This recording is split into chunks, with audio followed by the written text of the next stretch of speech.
I'm going to begin this morning with the lecture verse, which we recite routinely at Shasta Abbey before Dharma Talks.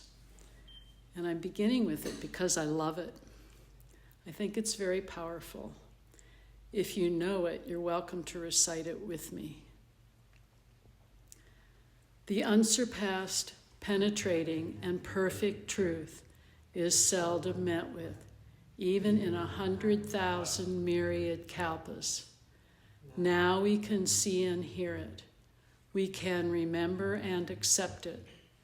I vow to make the Buddha's truth one with myself. Homage to the Buddha, homage to the Dharma, homage to the Sangha.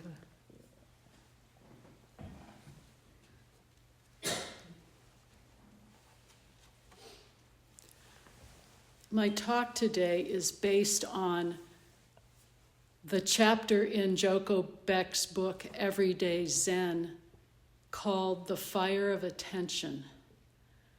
But before I begin with that, I want to read something else that I found a little later on in the book, because it's one way of evoking the power or the spirit of silence.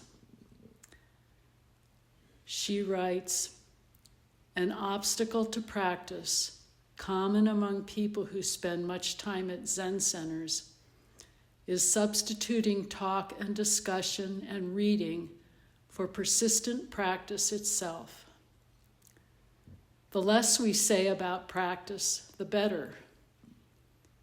Outside of a direct student-teacher setting, I don't talk about the Dharma. Why talk about it? My job is to notice how I violate it. When we talk about practice all the time, our talk is another form of resistance, a barrier, a cover. Be like Mother Teresa. I don't think she does much talking. And of course, now I'm about to talk.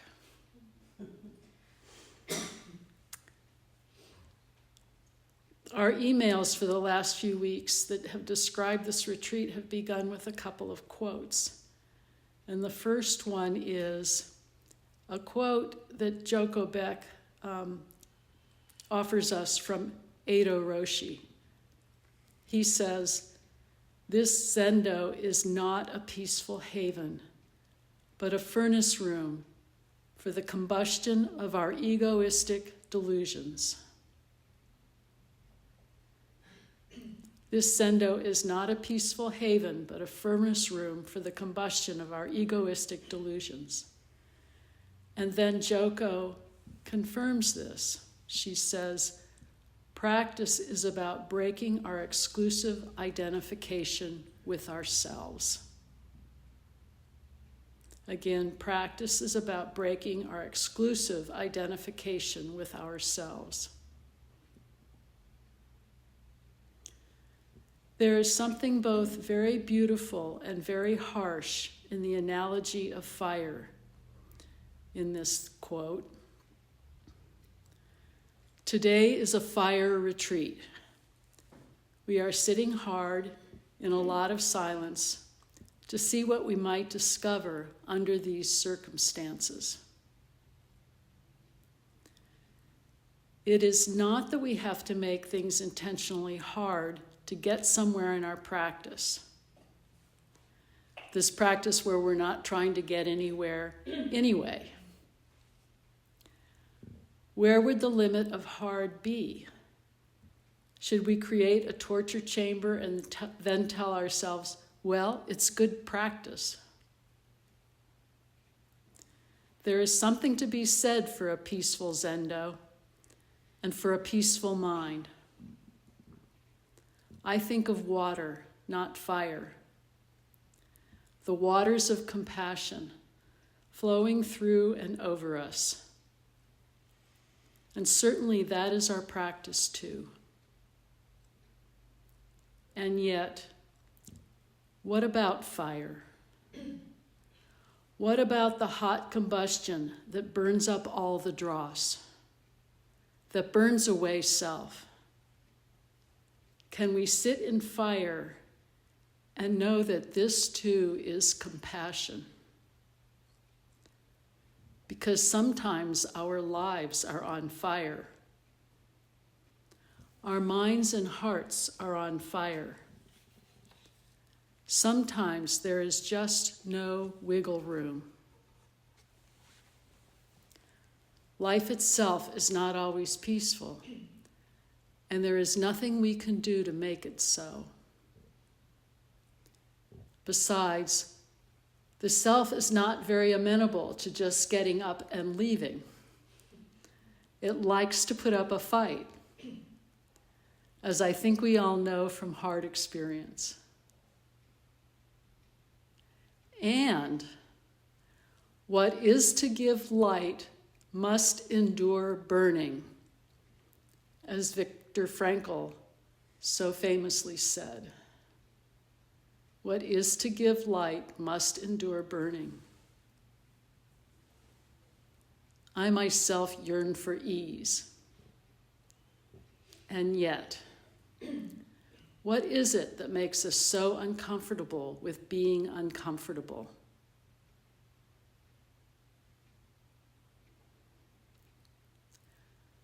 Let us remember about fire. Fire is a purifier. It separates dross from gold. It strips away the causes of suffering. Fire is destructive, as we who live in California well know. It completely wipes out, leaving almost nothing behind. Fire annihilates the self. Fire also cooks food.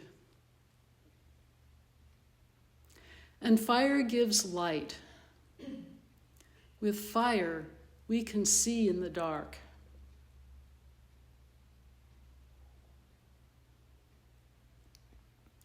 The second quote that came with our email is Joko Beck saying, "What tools do we need to use? Only one. It's called attention. Attention is the cutting, burning sword, and our practice is to use that sword as much as we can." Again, what tools do we need to use? Only one. It's called attention. Attention is the cutting, burning sword, and our practice is to use that sword as much as we can. A bit later, she says, all practice aims to increase our ability to be attentive, not just in zazen, but in every moment of our life. Our ability to be attentive in every moment of our life. Now there's another harsh image, a cutting, burning sword.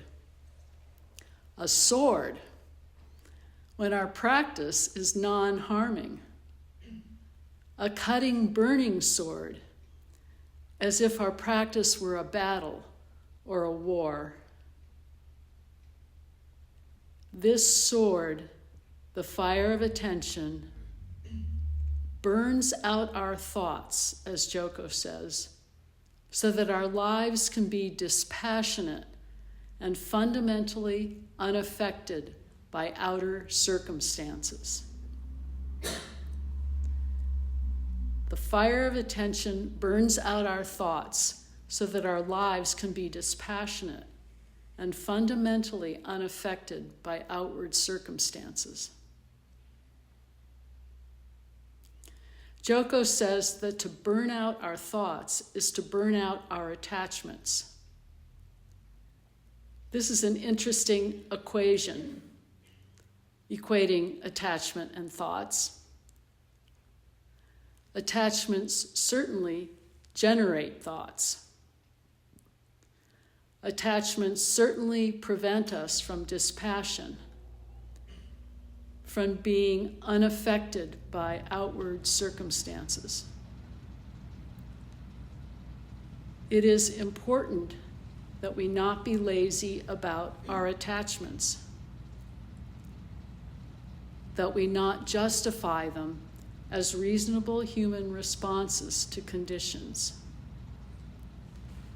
It is just as important not to think that if we had no attachments, then we would be without emotion. No grief, anger, or even love would ever arise. Having emotions is not the same as being dragged around by outward circumstances. Through practice, we become infinitely loving. To know when attachment is present requires a ruthless honesty with ourselves, a burning up of our excuses. What is the difference between love and attachment? Is love without attachment possible?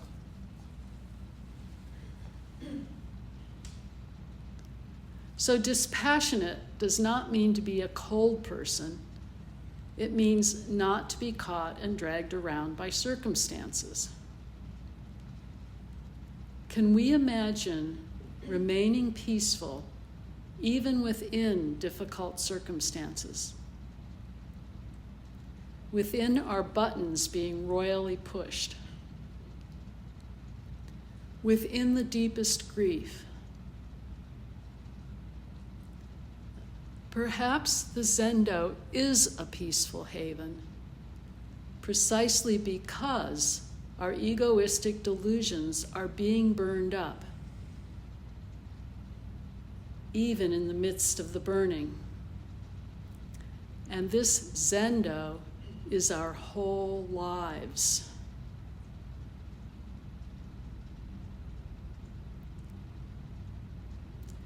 This Zendo is a peaceful haven, even in the midst of the burning. To burn something up completely, like hard anthracite coal, is a beautiful thing. Laying attention on the self causes it to wither, to shrivel up, and finally to disappear for a moment or two. Like burning paper turning to ash and then dissolving in the wind. I was once loading the large wood stove behind the kitchen at the Abbey. The fire inside was extremely hot. I stuck a big log into the firebox and a moth flew off. Instantly, I moved to get it out, and instantly it burst into flame in mid-air. It burned up completely, leaving no residue. This seemed to me to be a direct encounter with enlightenment. That might be debatable, but it was an interesting analogy. And the poor moth.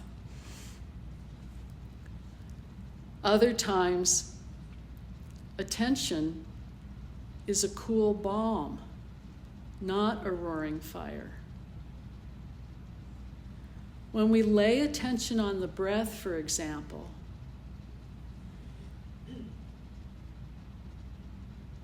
though the breath is oxygen, which can also stoke the fire. So laying our attention on the breath is a cool balm, and this cool balm could stoke the fire. When a very painful memory arises, very painful memory, and we give it our whole attention, our attention is a cool balm, giving it our whole attention. And just to be clear, I'm saying balm, B-A-L-M, not bomb, B-O-M-B. When we stay within this painful memory for however long it is around, when we are willing to see it, attention is a cool balm. Attention is seeing, noticing, taking care of. When we invite what is painful or unpleasant, or what we don't want to have tea with us, when we invite what is painful or unpleasant, or what we don't want, when we invite those things to have tea with us, attention becomes this cool balm, and we are taking care of. We can even take care of our attachments, the source of our suffering. Perhaps there are things that are best left locked up in Pandora's box, but I don't think so. Some things we need to approach slowly and carefully, like a wounded wild animal. But with enough care, they too can become a part of what we are willing to receive into our world as we expand the limits of what we accept and do not cut off. As our cutoff point moves further and further out, this is how we become infinitely loving, moving the cutoff point further and further out. There is another word related to attention that I'd like to mention here, and that is awareness. This too is to see. And some of you may have heard me say in my last Dharma talk, I mentioned this teaching, often found in Tibetan Buddhism, but true for all Buddhism. The nature of the mind is clear, bright awareness. The nature of the body is bliss. So in that talk, I talked about the nature of the body as bliss. And now I'd just like to think for a moment on the nature of the mind as clear, bright awareness. Because clear and bright come from fire. Fire purifies, clarifies, and it lights up bright. Attention can seem targeted, fixed on an object. Perhaps awareness is wider, all-encompassing, clear and bright. Awareness is like the mirror, which sees whatever passes in front of it. Attention and awareness together burn away defilements, burn away the dross, burn away the insistence of self. And perhaps it's self's insistence that is the problem, and not so much the bare existence of self, which isn't going to go away anyway.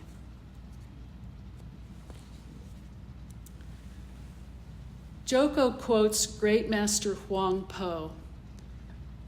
Huang Po was really someone terrific. He lived around the 8th century, but don't take that too literally. He wrote some beautiful things about the nature of the mind in our practice. So Joko quotes him as saying, "On no account make a distinction between the absolute and the sentient world. On no account make a distinction between the absolute and the sentient world."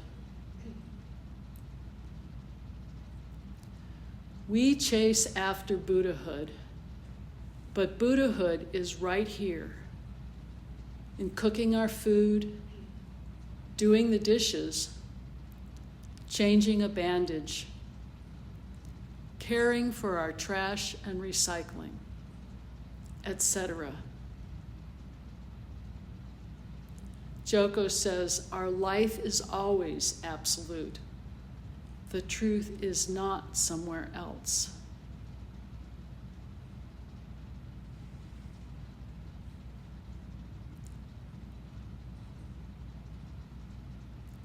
The particulars of our lives and bringing our attention to them are the essential matter, the great matter for which we train.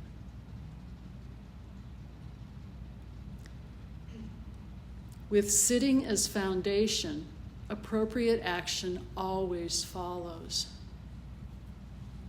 With self burned up, self and other disappear, and appropriate action always follows. From within this fire, creativity springs up. The appropriate action that comes may surprise you. This transformation is based on the physical act of sitting. It depends on our bodies. Let us praise and thank our bodies. So sit every day. Pay close attention to whatever arises and to whatever you are doing in every moment of your life. Let us not miss our lives. It is all deserving our attention. Let go of attachment. Let go of attachment to our loves and to our dramas. Notice that Buddhahood is already here. This is the gift of the fire of attention. Homage to the Buddha, homage to the Dharma, homage to the Sangha.